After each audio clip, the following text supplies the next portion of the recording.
नमस्कार साथियों, मैं मनीष भारती संस्कृति आईएएस प्लेटफॉर्म पर आप सभी का स्वागत करता हूं। साथियों, आरक्षण एक शब्द नहीं, एक इमोशन है। हमारे समाज में, हमारे देश में सबसे संवेदनशील मुद्दा रहा है। आरक्षण कहने का तात्पर्य, जब हमारे संविधान निर्माताओं ने आरक्षण की व्यवस्था की तो उन्होंने ये महसूस किया कि ऐतिहासिक रूप से कुछ समुदाय ऐसे हैं जो मुख्य धारा में शामिल नहीं हो सके, वंचित रह गए।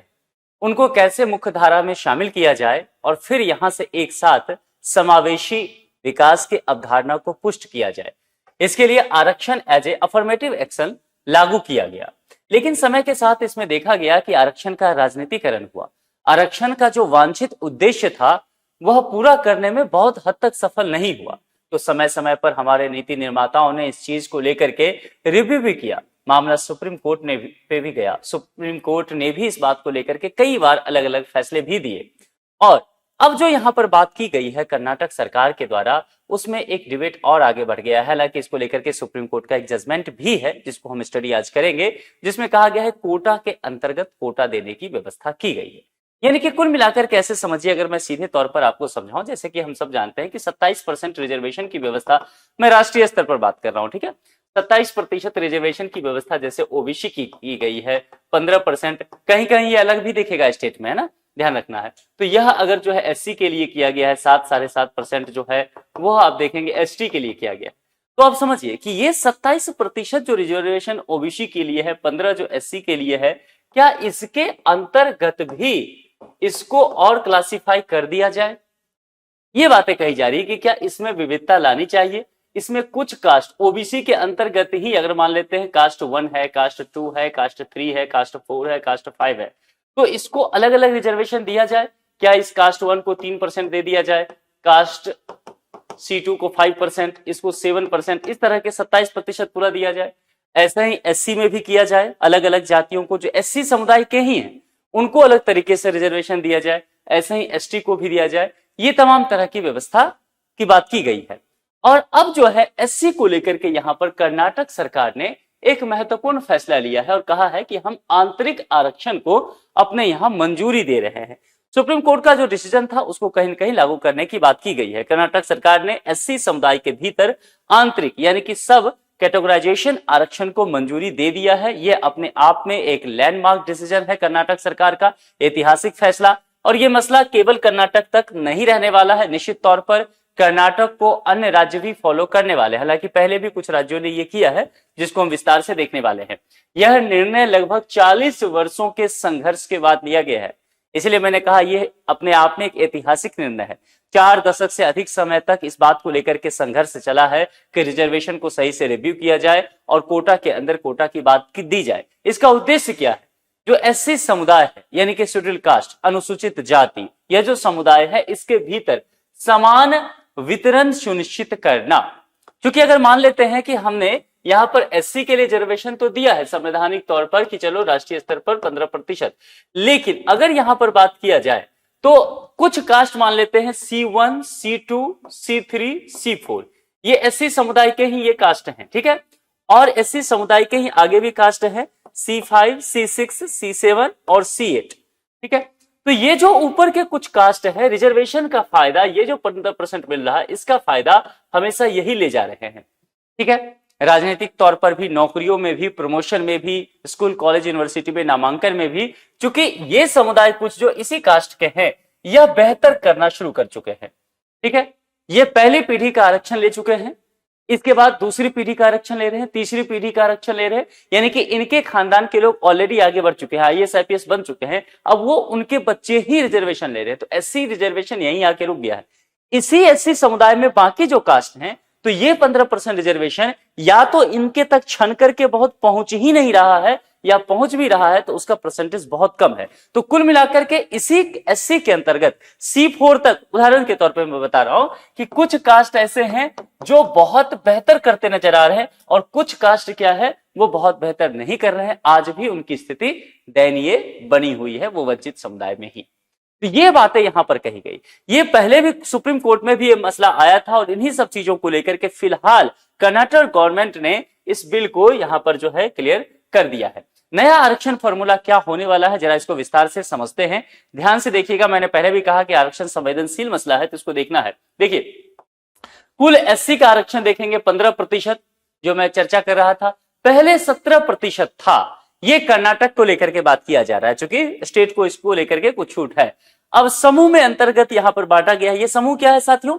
ये जितने भी समूह हैं सभी एससी के ही हैं, शेड्यूल कास्ट के ही हैं। अलग अलग जातियों को अलग अलग समूह में बांट दिया गया है। जैसे ग्रुप ए में रखा जाए तो एससी लेफ्ट को रखा गया है, ग्रुप बी में एससी राइट है ना, होलेवा। ग्रुप सी इसी तरह से बना हुआ है। आरक्षण प्रतिशत क्या है और विवरण क्या है, समझते हैं जरा इसको। अब जैसे ग्रुप ए में एससी लेफ्ट को जो रखा गया है, इनको 5.25% आरक्षण की व्यवस्था दी गई है।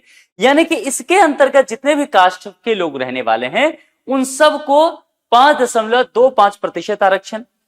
ग्रुप बी के अंतर्गत जो है उनको भी 5.25% आरक्षण और ग्रुप सी को 4.5% आरक्षण की व्यवस्था की गई है। अब इसमें कहा गया है कि देखिए, यह जो है अधिक वंचित समुदाय, यानी कि सबसे हाशिए पर, एक तो सबसे हाशिए पर कौन समुदाय? भारतीय सामाजिक व्यवस्था के आधार पर देखिए तो एससी आते हैं। एससी में भी जो सबसे अधिक वंचित समुदाय हैं, हाशिए पर हैं कर्नाटक में, वो ग्रुप ए वाले जो एससी लेफ्ट हैं वो हैं। तो इनको ये आरक्षण की व्यवस्था इनके लिए थोड़ा अधिक देखेंगे, 5.25% की व्यवस्था कर दी गई है। मध्यम स्थिति में जो ग्रुप बी में रहने वाले हैं एससी राइट, उनको भी उतना ही सिमिलर रखा गया है। और अन्य जातियां जो यहां है जिनकी स्थिति थोड़ी अच्छी है, इन दोनों के तुलनात्मक ढंग से उनको 4.5% रिजर्वेशन की व्यवस्था की गई है। तो यहां ये बातें इसके अंतर्गत कहा गया है। अब इन तमाम चीजों को लेकर के कानूनी और संवैधानिक संदर्भ क्या है, इसको समझने की कोशिश करते हैं। क्या कर्नाटक सरकार ने अपने ढंग से कर लिया है या सुप्रीम कोर्ट का इस पर कुछ जजमेंट रहा है? सुप्रीम कोर्ट का क्या कहना है, बाकी राज्य क्या कर रही है, इसको यहां पर देखने की कोशिश करते हैं। देखिए, 2-3 चीज को लेकर के पहले भी डिबेट हुआ है। वो 2-3 चीज क्या है उसको ध्यान से समझिए। जब भी हम रिजर्वेशन की बात करते हैं ना, तो 2-3 चीजें बात की गई है, और वो किसी भी समूह में, चाहे वो ओबीसी हो या एससी एसटी ही क्यों ना हो। एक तो यहां पर यह बात किया गया है कि आप इसका सब क्लासिफिकेशन कर दीजिए। सब क्लासिफिकेशन समझ में आया ना, जो मैं अभी बताया, कोटा के अंतर कोटा।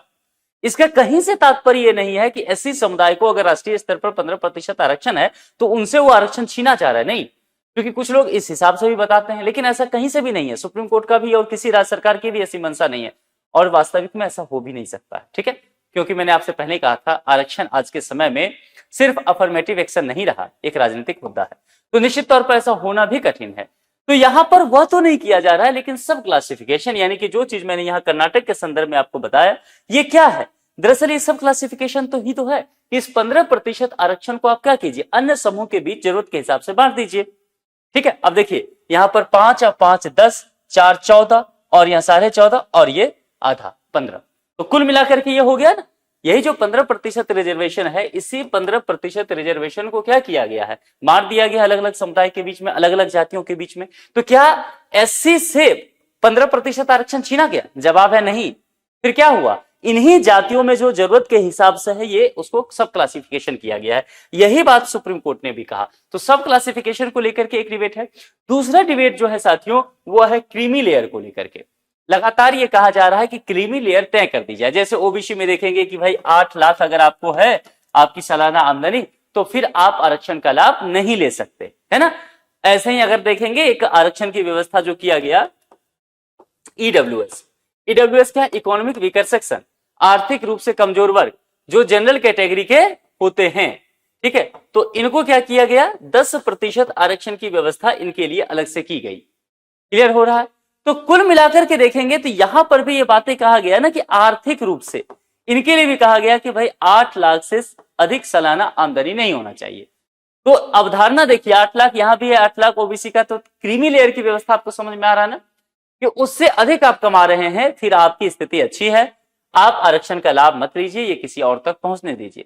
सुप्रीम कोर्ट ने 1 अगस्त 2024 को राज्यों को एससी के भीतर आंतरिक आरक्षण की व्यवस्था करने की अनुमति दी थी। लंबे समय तक इस पर डिबेट चला। जैसे कर्नाटक को लेकर के मैंने पहले कहा कि 40 वर्ष से अधिक समय तक इस बात को लेकर के संघर्ष होता रहा। अब यहां पर ध्यान होगा आपको, इंदिरा साहनी केस आप जानते हैं। इंदिरा साहनी केस में एक बहुत ही कह सकते हैं निर्णायक फैसला सुप्रीम कोर्ट ने दिया, जिसमें रिजर्वेशन को लेकर के बात की गई। कहा गया कि रिजर्वेशन जो है वो मनमाना नहीं होना चाहिए। रिजर्वेशन पर एक कैप होना चाहिए और वो कहा गया कि आप मैक्सिमम 50% रिजर्वेशन दे सकते हैं। तो मैक्सिमम 50% रिजर्वेशन देने का तात्पर्य हुआ कि 50% जो बाकी रिजर्वेशन है वह ओपन कैटेगरी में होगा, 50% क्या होगा, ओपन कैटेगरी यानी कि जनरल, सामान्य आरक्षण, सामान्य वर्ग के लिए। इसका ये कहीं से भी तात्पर्य नहीं है कि जनरल के लिए 50% रिजर्वेशन है, नहीं, ये ओपन है। ओपन कहने का तात्पर्य भी हाल ही में सुप्रीम कोर्ट ने इस बात को लेकर भी क्लियर कर दिया। ओपन कहने का तात्पर्य जो सामान्य वर्ग के उम्मीदवार हैं वो तो इसमें आ ही सकते हैं, बाकी इधर से भी जो रिजर्वेशन 50 है, चाहे वो ओबीसी के लिए हो, चाहे एससी एसटी के लिए हो, यह भी अगर मेरिट लाते हैं तो वो इसमें आ सकते हैं। ओपन कैटेगरी कहने का तात्पर्य जो है वो यही होता है। तो कुल मिलाकर के ये बातें थी। इंदिरा साहनी केस में सुप्रीम कोर्ट ने कहा कि देखिए 50% का कैप रखिए, क्योंकि इससे अगर आपको बढ़ाएंगे तो मेरिट के साथ जो है वो अन्याय हो जाएगा। ये बात सही है कि सामाजिक समरसता होनी चाहिए, है ना, अफर्मेटिव एक्शन होना चाहिए, लेकिन मेरिट के साथ भी तो छेड़छाड़ नहीं करना है। तो इसीलिए 50% का आप रखिए। लेकिन समय के साथ क्या हुआ, इसमें थोड़ा सा बदलाव भी देखा गया। जैसे मैंने आपको कहा ईडब्ल्यूएस आरक्षण को लेकर के बात, अब ईडब्ल्यूएस का आरक्षण देखेंगे तो ये 10% है। पहले भी मैंने कहा कि ओबीसी का आरक्षण अगर आप देखेंगे तो ओबीसी का आरक्षण क्या होता है, 27%, 90 के दशक से चला। एससी के लिए 15% और एसटी के लिए अगर आप देखेंगे तो तकरीबन 7.5%। तो तकरीबन कितना हो गया, आप देखेंगे 50% के आसपास ये पहुंच गया। लेकिन अगला ईडब्ल्यूएस आ गया, इसको 10% अलग से दिया गया। तो तकरीबन ये तो मसला जो है 59% के आसपास, अप्रोक्स रख लीजिए 60% के आसपास पहुंच गया। तो इंदिरा साहनी केस में जो सुप्रीम कोर्ट का वो जजमेंट था कि आपको एक अपर लिमिट रखना है 50% रिजर्वेशन का, वो तो कहीं ना कहीं धूमिल हो गया, यानी कि ये मामला टूटता है। और इसका अलग अलग राज्यों में फिर प्रभाव भी देखने को मिलता है। कर्नाटक में कुल आरक्षण पहले 56% हो गया था, जिसको लेकर के बाद में विवाद भी हुआ। हालांकि ये वाला मसला जो है एक डिबेट का, ये ध्यान रखिएगा, इंदिरा साहनी केस चर्चा में फिर से रहा है, पिछले कुछ समय से चर्चा में रहा है, तो इसको तैयार कीजिए, आपके एग्जाम में पूछा जा सकता है। विवाद और चुनौती क्या है, जैसे मैंने आपको पहले भी कहा था, ये 6:6:5 का फॉर्मूला था। क्या तात्पर्य है इसका मतलब, यानी कि आपको याद है वो ग्रुप ए, बी और सी यहाँ आइए कर्नाटक में, और मैंने यहां पर क्या कहा था, ये 17% विवाद। तो पहले क्या था, कर्नाटक में एससी समुदाय के लिए ये 17% रिजर्वेशन था, ठीक है, कितना था, 6 + 6 कितना हुआ, 12, 5 कितना हुआ, 17, तो 17%। अब ये रिजर्वेशन कितना हो गया है एससी के लिए, 15%। अब यहां पर 6, 5 याद रखिएगा। चलिए यहाँ आइए, यहाँ क्या था 17%, अब क्या हुआ 15%। 15% में कैसे डिवाइड हुआ, 5.25 ऐसा ही, और फिर 4.5%। पहले ये कैसे डिवाइड होता, 6, 6 और 5, तो 17% हुआ ना। लेकिन अब 17% पर विवाद हुआ तो इसको हटा दिया गया और नई व्यवस्था यहां पर लगा दी गई। ये बात यहां पर कहा जा रहा है। इसमें यहां से ये जो फॉर्मूला था, इसको अलिमारी समुदाय ने न्यायालय में चुनौती दिया। कर्नाटक उच्च न्यायालय में मामला पहुंचा और अस्थायी रोक लगा दिया कर्नाटक उच्च न्यायालय ने, और कहा कि भाई रोस्टर पॉइंट्स जो है उसको लेकर के मुख्य समस्या बना हुआ है, तो जब तक समाधान नहीं होता है अस्थायी रूप से इस पर रोक रहेगा।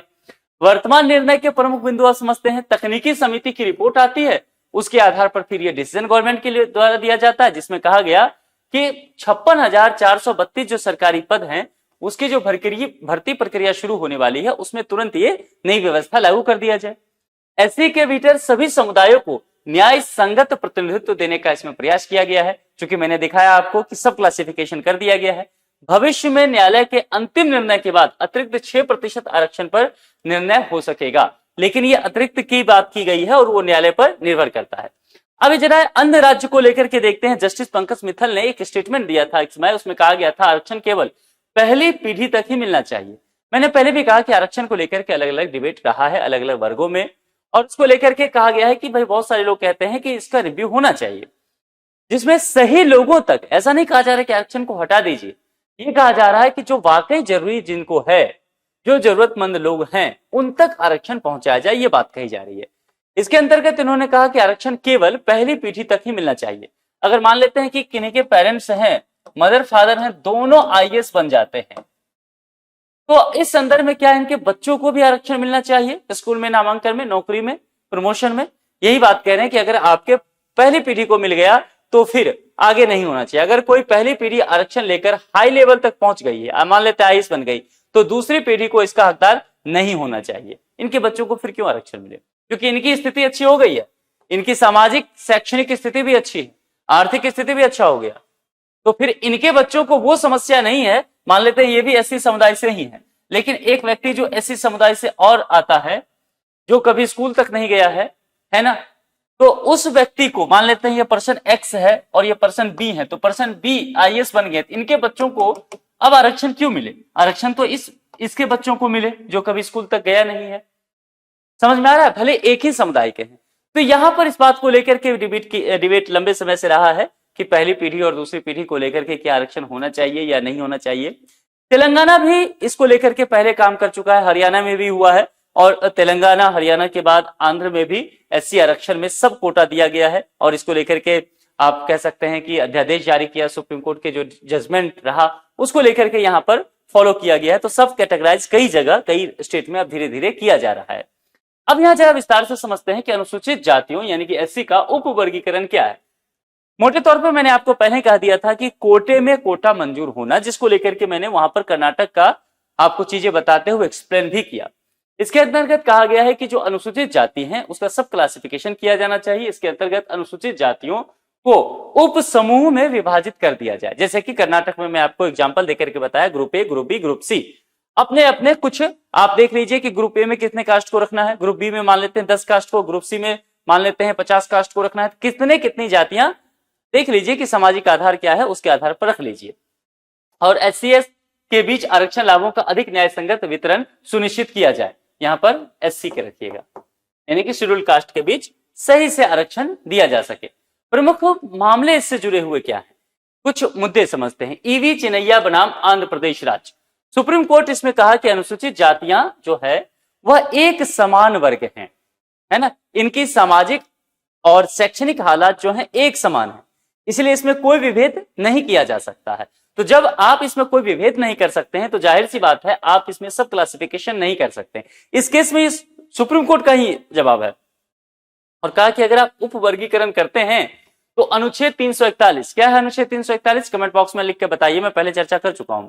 राष्ट्रपति की जो सूची तय होती है कि शेड्यूल कास्ट कौन कौन क्या होंगे, इसमें फिर सुप्रीम कोर्ट ने कहा कि देखिए उसमें हम हस्तक्षेप करने लग जाएंगे, इसीलिए यह काम सुप्रीम कोर्ट का नहीं है। और दूसरी बात, फंडामेंटल राइट जो संविधान का पार्ट 3 है उसको लेकर के भी चर्चा किया गया, जिसके अंतर्गत आर्टिकल 14 की चर्चा सुप्रीम कोर्ट ने कहा, और कहा कि देखिए ये राइट टू इक्विटी का कहीं ना कहीं उल्लंघन हो जाएगा, समानता के अधिकार को हम कहीं ना कहीं कुछ लोगों को वंचित कर रहे होंगे।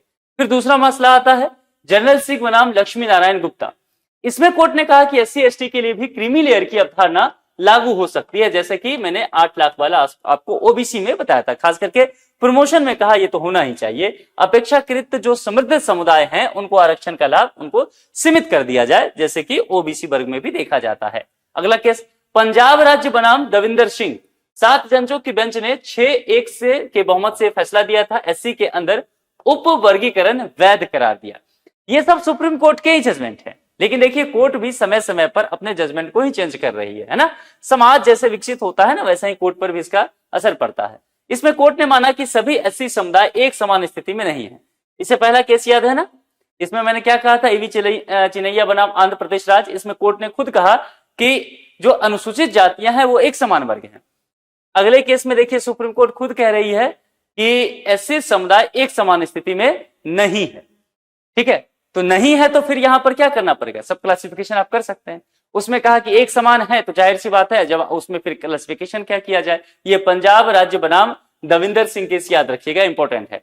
और फिर वहां पर जो चर्चा किया गया था आर्टिकल 14 का सुप्रीम कोर्ट की, भाई समानता के जो अधिकार हैं उसके मूल भावना के साथ छेड़छाड़ होगा, तो कहा कि सुप्रीम कोर्ट ने कि नहीं, इस केस में कि नहीं, अंदरूनी विभाजन अगर करते हैं तो ये आर्टिकल 14 के साथ किसी भी तरह का उल्लंघन नहीं होने वाला है, और अनुच्छेद जो है 14, 15 और 16 इसके बीच कहीं ना कहीं कोई भी भेदभाव देखने को नहीं मिलेगा, लोगों को वो अधिकार दिए जाते रहेंगे। तो कुल मिलाकर के यहां से डिबेट आगे बढ़ा कि फिर सब क्लासिफिकेशन किया जा सकता है, और फिर उसको लेकर के आया कि आवश्यकता क्यों है। तो जो अनुसूचित जाति है या जनजाति एक जैसे नहीं होते, इसमें अलग अलग समुदाय होते हैं। सुप्रीम कोर्ट के ही जजमेंट के अकॉर्डिंग देख लीजिए, और उस समुदाय में भी गरीबी, शिक्षा और सामाजिक स्थिति अलग अलग स्तर की होती है, तो जाहिर सी बात है उपजातियां होनी चाहिए, और अधिक लाभ पाने वाले वर्ग जो हैं उनको क्रीमी लेयर में रखा जा सकता है, या आगे चलकर की व्यवस्था हो सकती है। इसके कारण कमजोर और पिछड़े लोग जो उसी वर्ग से हैं उनको आरक्षण का लाभ दिया जा सकता है। तो उप वर्गीकरण किया जाता है तो सभी को बराबर मौका मिल जाएगा। उसी समुदाय के बाकी जो कास्ट के लोग हैं, जो पिछड़े हुए हैं, जिनको अभी तक लाभ नहीं मिला है, उनको इसका लाभ मिल सकता है। महत्व क्या है कि सबसे महत्वपूर्ण क्या है, हम सोशल जस्टिस की अवधारणा को पुष्ट करना चाहते हैं। आरक्षण क्यों दिया गया है, इसके मूल उद्देश्य को तो समझिए। आरक्षण की मूल भावना ही है कि सामाजिक न्याय को हासिल करना।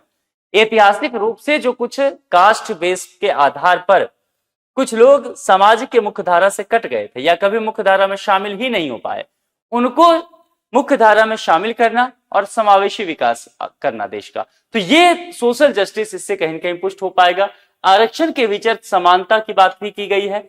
अन्य राज्यों के लिए निश्चित तौर पर मॉडल बनेगा। मैंने पहले भी कहा कि सुप्रीम कोर्ट का एक तो जजमेंट है, बाकी कुछ राज्य करते नजर आ रहे हैं, तो अन्य राज्य भी आगे चल करके प्रेरित होने वाले हैं। और एक महत्वपूर्ण बात क्या है कि संघीय ढांचे में राज्यों का महत्व भी बढ़ता चला जाएगा। इसको लेकर के हमेशा डिबेट भी रहता है। राज्यों का आरोप रहा है कि संघीय ढांचे में केंद्र को ही अधिक महत्व मिलता है। वह भी कहीं न कहीं डिबेट रुकने का एक तरह से कह सकते हैं ये काम करेगा। यहाँ पर एक प्रश्न है, अनुसूचित जातियों के उप वर्गीकरण का मुख्य उद्देश्य क्या है? आपको जो भी मुख्य उद्देश्य लगता है उसका जवाब ढूंढ करके कमेंट बॉक्स में लिख करके जरूर बताइए। और आपको क्या लगता है कि वाकई SC/ST समुदाय में भी क्रीमी लेयर लागू किया जाना चाहिए? क्या उसमें भी जिस समुदाय को आरक्षण का लाभ मिल चुका है, क्या उनको बाहर कर दिया जाना चाहिए और उसी समुदाय के दूसरे लोग जो वंचित हैं उनको आरक्षण का लाभ देना चाहिए? आपके जो भी विचार हैं कमेंट बॉक्स में लिख करके जरूर बताएं। और अगर संस्कृति IAS चैनल को अभी तक सब्सक्राइब नहीं किए हैं तो सब्सक्राइब जरूर कर लें। जुड़ने के लिए आपका बहुत बहुत शुक्रिया। Thank you so much.